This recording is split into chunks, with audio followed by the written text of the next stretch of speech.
We are live. Welcome, everybody, back to It's Not Just You. Today, we are answering two critical questions.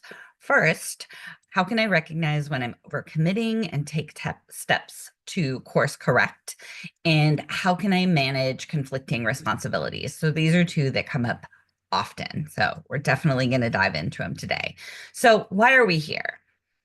I believe it's really important for us to understand the reasons why we do the things that we do, why we overcommit, why we have trouble prioritizing, right? How can we course correct and stop saying yes when we should really be saying no in the moment before it's time to have to deliver on all these things that we shouldn't have said yes to start with, right? And so these are things that are happening. I've spoken to over well over 1,000 women, maybe 2,000 at this point over the past couple of years. And this comes up all of the time. And so I've created this series called It's Not Just You because it isn't. We see it so much.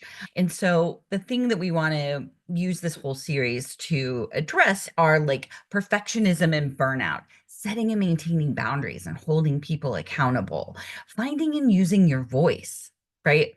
And how to get it all done, still have a life without the guilt, without going on a murderous rampage, right? Without burning out. Like, how do we do it? And so, what I do in these sessions is I break it down. Here's how our socialization impacts our nervous system and why it feels so dangerous if we say no, right? That's going to come up a lot today. But in all of these sessions, I break it down like, here's what's going on. It might not be obvious, right? But as soon as you see it, you're like, oh, it's been there the whole time. This is so obvious. And then once you see it, you can interrupt the cycle and you can choose and you can create different outcomes for yourself. So that's what we're here to do. So I am Gretchen Diekenicker. I worked in tech for over 20 years. I'm now a mindset and career coach with a very strong feminist bent. And so before we hop into the very first question for folks that might have to jump off early, at 30 minutes or, about halfway through the session, we will break into breakouts. And folks, optionally, of course, I know my introverts out there are not down for the networking, but you can network with other women who are experiencing these same things. And it's guided, so you can stick around. And if you're watching in the live stream and you're like, wait, how am I going to join in the networking? You can come join us on the Zoom. Go to unboundandunbothered.com, look in the top nav, and you'll see that It's Not Just You is there. You can register, you can join us. It'll be easy peasy. Okay.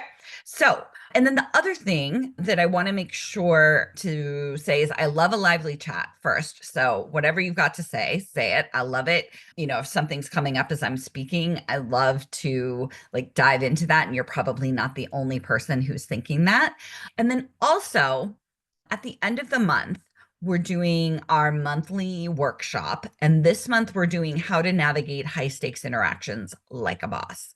And so you will come away from this workshop with a plan of that contentious colleague that you're not sure, or if you're interviewing and you're like, I really want to do my very best in this situation, right? If you want to go ask for a raise or promotion, but you keep getting overwhelmed and thinking now is not the right time or whatever, this is the workshop for you. This is the one you want to come to because you're going to leave with a plan so that you show up in exactly the way that you want to, so that no matter what happens in that meeting, you know that you honored yourself and you showed up in the way that you feel really good about. So that's on the 28th of Friday at 11 a.m. Pacific. So Amy just dropped that link in the chat. We'll drop it in the live stream comments later. So it'll be there too. Or you can just go to unboundandunbothered.com, look at events on the top, and register for that there. Okay. So diving in, how can I recognize when I'm overcommitting and take steps to course correct? So we're going to break it down, right? So first, what's going on with our nervous system and what in our socialization is triggering it? So what's going on in this situation, right? Where you recognize that you keep overcommitting and then it comes time to deliver, right? And so past you made decisions that present you dreads, right? And future you's already crying in the bathtub over, right? This is what happens when we overcommit. So there's some basic human things at play here, right? Like the planning fallacy, where we underestimate the time and effort that it'll take to do, that we it'll take to do something in the short term, and then underestimate how much we can actually accomplish in the long term. We've also got an optimism bias that's at play where we think we will magically have the energy and capacity when the time comes. Like, I just evening events, it's going to be hit or miss for me. Present me thinks, oh man, it'd be so fun to go to that thing and like meet up with some women in real life. And then present me thinks, oh, in the moment, future me, but now present me thinks, oh, I can't. Like I have nothing more on this day, right? And so instead of shaming myself for it, beating myself up, or forcing myself to go when I really don't have the capacity, right? I just understand that sometimes I'm just not going to want to go. And it's absolutely okay to change my mind later. The other part to think about is our brains. Like our brains are lazy. They want to desire pleasure, avoid pain, and do as little as possible. And so a yes releases a little dopamine hit. We made someone happy in the moment, right? But what that happens is because our brains don't have the capacity to process that and it desires pleasure, it goes for that short-term dopamine hit without really thinking about the longer-term pain of having to deliver on that thing we said yes to that we probably don't have the capacity to follow through on. And so saying yes in that moment, it overrides the prefrontal cortex, the part of our brain that makes us human. And so our nervous system and everything's going on in our brain. It's like, I just want that little dopamine hit. And we're not engaging the prefrontal cortex, the part of our brain that's responsible for reasoning and emotional regulation and planning to think, is this something I should be saying yes to? Right. And then when in the present, when you have to do it, your nervous system is triggered all over again, and you start beating yourself up, which is a fight response, or you're filled with dread, which might trigger a number of responses. It could be a flight response where you're like, I want to avoid it, right? Or we might start arguing about like why we have to do this, right, in our heads or actually with the person, right? And so all of these things are going on in our brain. These are just things that we're not aware of. We just know like we feel dread or we feel anxious, but we don't know why. And so hopefully breaking that down a little bit helps you understand like, why do I say yes in the moment? It's so amazing. Like I just say yes and then I have to deliver and I regret it, right? Okay. So a big factor at play here is our socialization. So we get our what I call validation cookies, right? For being accommodating and agreeable and selfless. So saying yes will feel like the right thing to do, right? And then there's also the belief that we have to follow through on everything to be good and reliable and worthy, right? As women, like these are very desirable traits for us. And we're taught to deprioritize our own needs or ignore them and completely override them in favor of other people's needs. And we get cookies for that, right? We get the validation cookies for that. For like, it's kind of a sick cycle where we get rewarded on some level, at least in the short term, for saying yes, even though we're doing it at the expense of our own needs.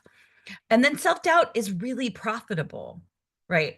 You tell yourself you should be able to handle it, that there's something wrong with you. Like I used to, tell myself like, why can't you just get it together? Like just suck it up, buttercup, do it, right? Instead of thinking like, is this even a system that and is what being asked of me even fair, right? I always made it like my fault. And I see this in my clients a lot too. Okay. So what kind of feelings are we going to be up against when we find ourselves in this overcommitted cycle? Well, obviously regret that we said yes, right? Anxiety and dread as the deadline approaches, right? Resentment and anger towards the people who asked, shame for having a normal human reaction, right? Of like, oh, I don't really want to do that. And then also exhaustion from overcommitting and undertending to our own needs. Yeah, Marissa said so identify with that. Yeah, absolutely. And so what happens is, of course, we shove our needs down and further suck it up if like we're only getting appreciation from other people when we're taking care of them. No one appreciates us for taking care of ourselves, right? Of course, we put ourselves last when there's no cookies for putting ourselves first.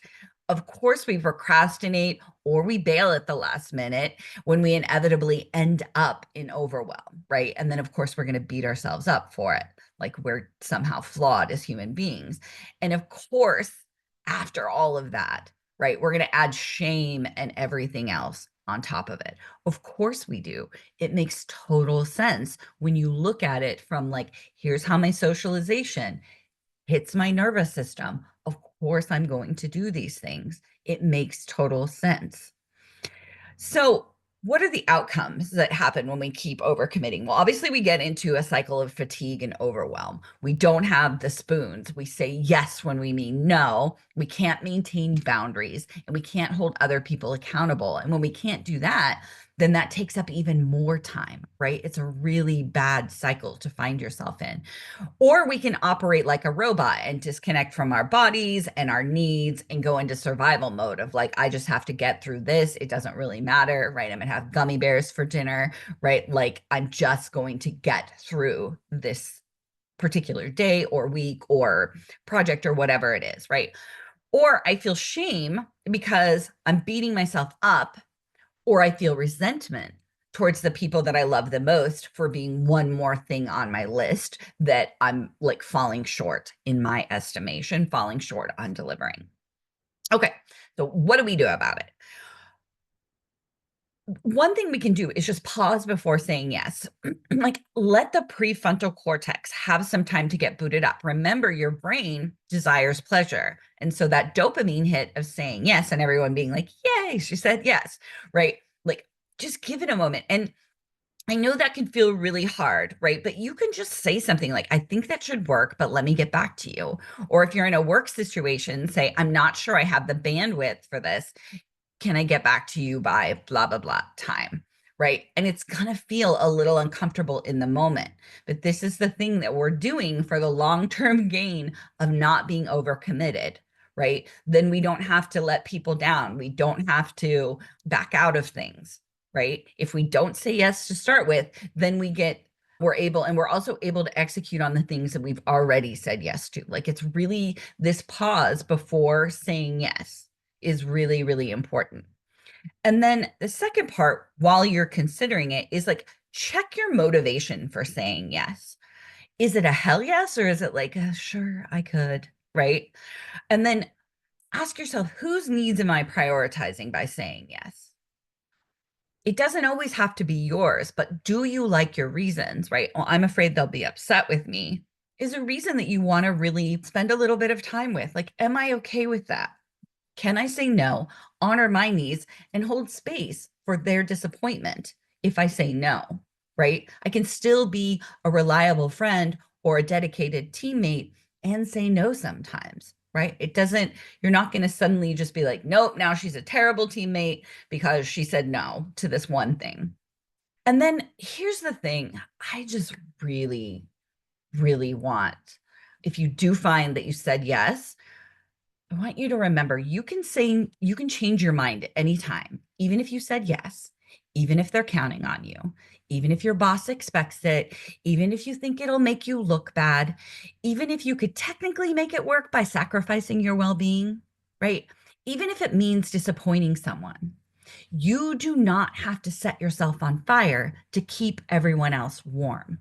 These are presumably adults in your life that you're dealing with, and you get to decide what works for you, and you do not need anyone else's permission to change your mind. Okay.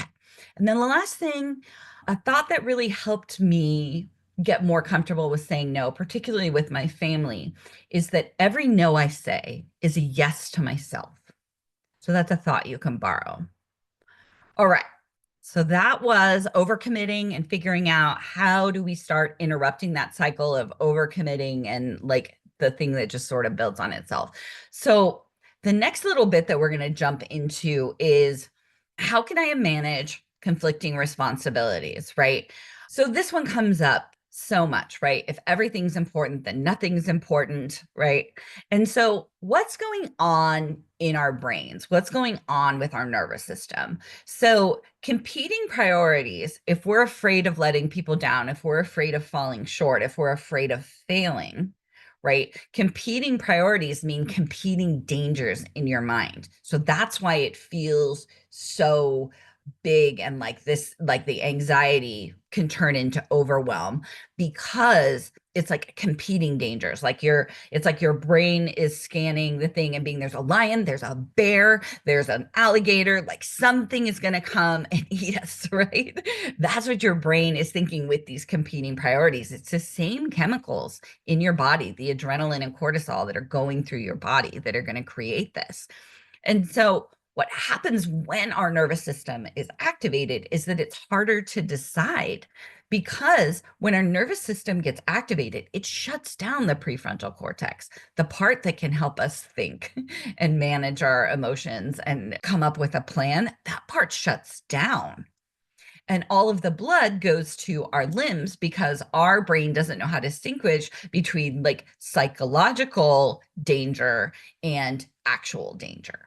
So it thinks you're about to be eaten by one of those predators and that you're going to need to run. And so it can go into, when we're overcommitted, it will trigger every single fight, flight, freeze, or fawn response. So in fight mode, we get irritated or defensive, right? We lash out or shut down, and we're trying to like get ourselves through with sheer willpower. Or we procrastinate to avoid dealing with conflict altogether. Or you feel paralyzed and unable to decide which responsibility to focus on. I see this one a lot. I definitely have that feeling. Or we go into fawn mode and we just default to people pleasing, putting everyone else's needs above our own, right? And it's going to be like a combination of all of those things. So, of course, we've already talked about it a little bit in the previous question, but as women, we are socialized to prioritize other people's needs ahead of our own. So, of course, we've got competing priorities. Of course, people are relying on us, right? We were just talking in the last question about overcommitment, right? But what happens with women in particular is that, and people socialized as women, is that we see it as a personal failure rather than a system failure when we aren't able to juggle it all. And we're trying to be good, right? Believing that everyone will approve of us, that we will get through this if we just try harder, that it's somehow something that we're doing. And if we could just show up differently, if we could be superhuman, if we could just push through, right? That somehow there's a way that we can solve a broken system, right? And I think there's also this thing of, in a capitalist society, of the only way that you know that you've given enough is if you have nothing left to give, right? If you get to the end of the day and you're like, oh, I still have gas in my tank, right? You're like, what else should I do with it? Right? Rather than being like, I'm just going to save it up. And if I need to go a little further tomorrow, I'll have it there. Right? And so that's another piece that's at play here. And so how do we end up feeling when we're, you know, trying to juggle all of these different priorities? Well, most often we feel overwhelmed, right? It's all urgent. So nothing is urgent. So I don't even know where I'm going to start, right? You're stuck in this freeze response of like, right? Or you just like, I'm just going to put the covers over my head and like not deal with it at all. Or we feel something, like guilt or shame, because there's no way that everyone can be happy. It's not possible. But we think that that's our own personal failing, not a system fail, right? And then we feel anxiety and frustration because we're always behind and everyone always needs like something else, right? It's like your to-do list is actually just infinite scroll. Like you could never actually get to the bottom of it. And then we feel resentment, right? Because we start feeling unsupported, that all of these people are asking for these things from me. I can't figure out how to prioritize them. I'm trying to be good. I'm trying to deliver. And then it just becomes impossible to make everyone happy. And so we start resenting those folks. Okay, so why does this make total sense? Well, of course, we try to do all the things and then essentially do none of them really well, right? And then beat ourselves up for it. Of course, we procrastinate. That's actually the only time we get a break, right? Procrastination often is just, I need a minute, I need an hour to like scroll social media or watch Netflix or whatever it is. And here's how you know that it's a break and not procrastination. Because if you knew you had two more things, you could knock them out in like a half an hour, whatever, and then you'd get the rest of your evening free, you would just do them. But the problem is we label procrastination as something negative. We don't call it a break. We call it procrastination, and then we feel bad about it. So that's when I really like get very curious about what you're labeling as procrastination, because we shame ourselves for procrastination. And then, of course, we prioritize other people's needs. We don't get any validation cookies for self care. Of course, we prioritize their needs. That's where we get the thing of people telling us, thank you, and you did a good job, and I appreciate you, and you're doing it right. Right. And of course, we complain about having too much to do and then continue to take on more. Right. See the first question that we answered in this episode on overcommitting. These two are very tied together. So, what sort of outcomes can we expect? Well, we'll end up running on fumes because we're never refilling the tank, right? And, there's a little bit of, like I was just talking about, there's a little bit of gas left in the tank. We're going to try to see if we can run it down to zero, right? And that becomes the norm where we don't even remember what it feels like to start the day on a full tank. And then low quality work and low quality decision making, meaning the low quality decision making that happens when we're running on fumes or when our nervous system is activated because we're in overwhelm or anxiety, will lead to more low quality work and mistakes and more poor decision making with what to prioritize. Like this one's a nasty one that feeds on itself. Or another thing that happens is we see damaged relationships where we lash out or shut down, right? And start having interpersonal conflicts, or we're just at war with ourselves, beating ourselves up. And we end up in a never ending cycle of overcommitment because each time you overextend yourself, your brain normalizes that as your new baseline. So like, oh, well, I was able to get it all done last time, so I can probably do it this time. Not really stopping to consider, is this a good idea? Right? What am I doing to prioritize me in my prioritization? Okay. So, what do we do about it?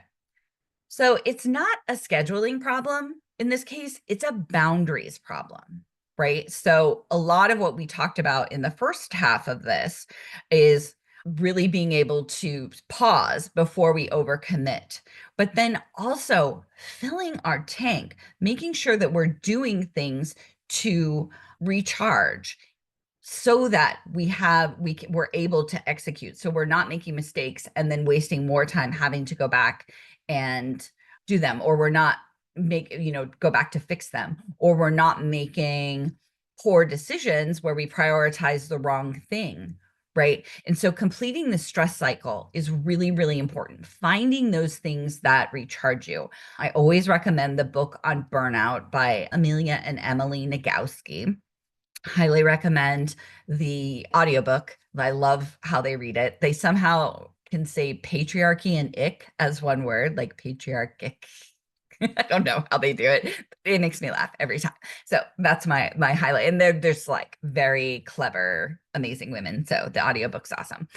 And so, but finding ways to complete the stress cycle, even if you don't want to read the book, just ask ChatGPT for like 100 ideas to complete the stress cycle. And that can vary from like screaming into a pillow or, locking yourself in the bathroom and crying, or to like, I go hiking, or I like painting, or for me, I really like making meals from scratch. I love going to the farmer's market and getting things and then turning that into some big, beautiful thing. And I have meals for the week. Other people would look at that and be like, I do not find cooking recharging. Great. Then that's not your thing, right? A lot of people find running recharging. I find that an exercise and like, what are we in such a hurry? Where are we going? Why are we going in a circle? Right? Like running is not a recharge for me, right? A dance class is a recharge for me. but running isn't. So you have to find your things that you feel better after doing. You feel restored and recharged in some way, and keep filling that tank, that becomes your number one priority. If nothing else happens that day, if everything goes to shit, you're still prioritizing filling your tank, because you cannot even begin to meet the priorities that you already have if you don't have that. All right. Thanks, Jody. She said she had to drop, but it was a great session. Okay. The other suggestion that I have for this are using and what I call and statements. So I can be a dedicated parent and never bake the brownies. I can be a great teammate and not take the notes in every meeting, right?